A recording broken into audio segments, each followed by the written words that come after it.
The leaders of all EU 27 member states met virtually on Thursday and Friday to discuss a number of key issues, from combating the COVID-19 pandemic, to engaging with Turkey, to the economic recovery, and even the role of the euro.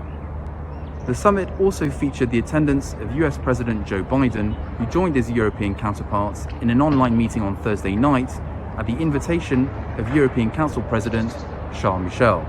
During the dialogue, Biden reaffirmed his commitment to revitalizing transatlantic relations and called for closer cooperation on common challenges, including combating COVID-19, tackling the threat of climate change, and deepening economic ties, among other issues, according to a White House statement.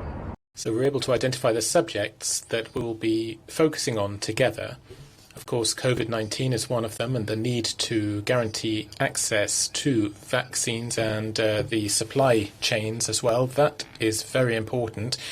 If vaccines are going to be available everywhere in Europe, the US, and all around the world, more than ever now, the United States and the European Union have a responsibility for the generations to come, because we know that the decisions that we can take together on subjects such as security, democracy, and stability will have an impact for years to come. But Finnish geopolitical analyst Margot Sira is among a number of observers who are skeptical about the US's true intentions.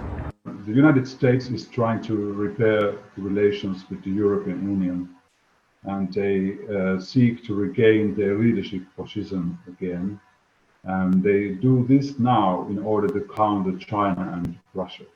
So when the US say their democratic values are back on the agenda, they basically mean that Washington wants to turn back the clock to the 90s, when they have this unipolar position in global affairs. Biden made his appearance after his State Secretary Antony Blinken wrapped up a 3-day visit to Brussels on Thursday, in which he hoped to open a new chapter of transatlantic relations after 4 years of tensions under the Trump administration.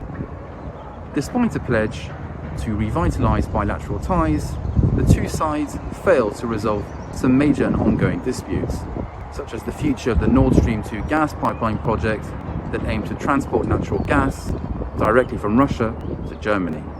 Da wird es viele Gemeinsamkeiten mit den Vereinigten Staaten von Amerika geben, aber keine Identität. Das ist vollkommen klar. As Angela Merkel, the German Chancellor, said, the EU and US don't agree on everything. I think this was the fundamental difference. And the EU would like to have more say in the world affairs and set itself up as an independent pole of influence. But it remains to be seen whether it will succeed.